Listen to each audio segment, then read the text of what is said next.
Hello, ladies and gentlemen. Welcome to the very first episode of Benjamin's Perspective.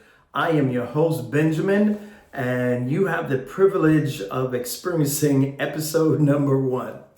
So for this episode, I thought I will tell you a little bit about me so that you understand that the things that I'm going to be sharing on future episodes, why I have the different perspectives that I have. So first of all, I am a firm believer that if I can change your perspective, I can help you change your life. Because perspective is everything. So that's the crutch of why I'm doing this podcast. You may notice behind me that it's a little echoey in here. In my garage, I have built a small podcast room, and I firmly believe in what the Bible says, don't despise small beginnings. So I built a podcast room inside my garage, and it's a work in progress. I had some great friends that helped me put it together, and now I'm doing the taping and the mudding. Up here, I have a light hanging because I gotta finish doing some things before I can secure the lights.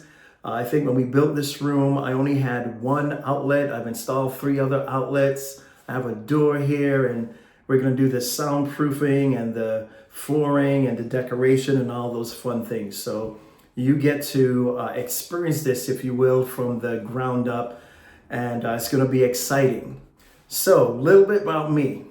I'm a father, I'm a husband, I'm a son, and I'm a grandfather. And just those different hats that I wear by themselves give me a different perspective. I also grew up on St. Croix in the U.S. Virgin Islands. So I tell people I'm not African American, I'm Caribbean American. The significance of that is I didn't grow up around racism.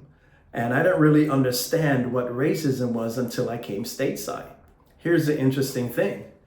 I've experienced racism from white people, but then from Black Americans, I was told like, man, you ain't a real brother.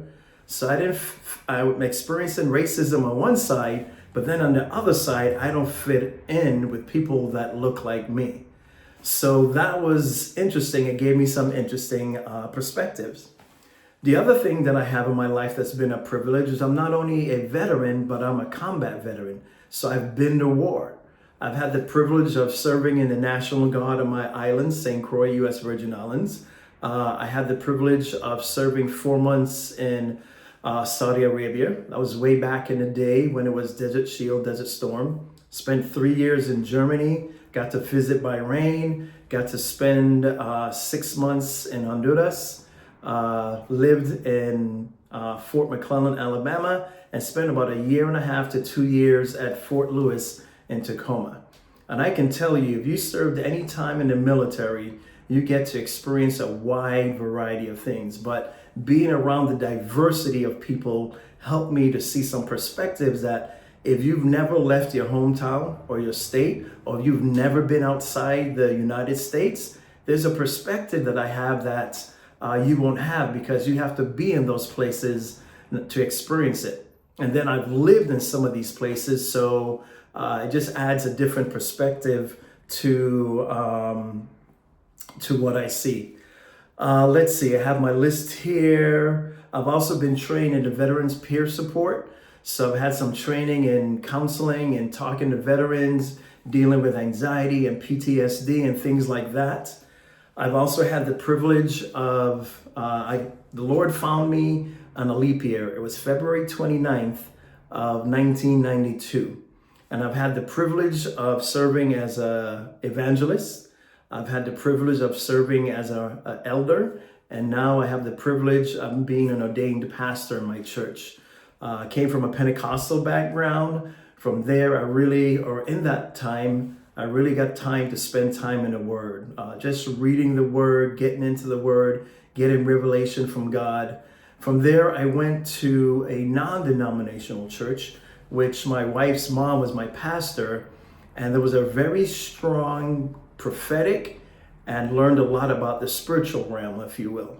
From there, the next church coming here to Chico, I really got a revelation of Jesus on the cross.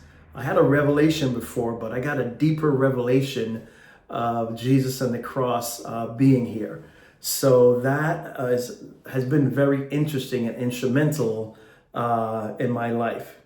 The other thing that I'm a firm believer in is I tell people that I don't consider myself to be a Black Christian or a Black man. I'm Benjamin, who happens to be Black because of the design and the calling on my life.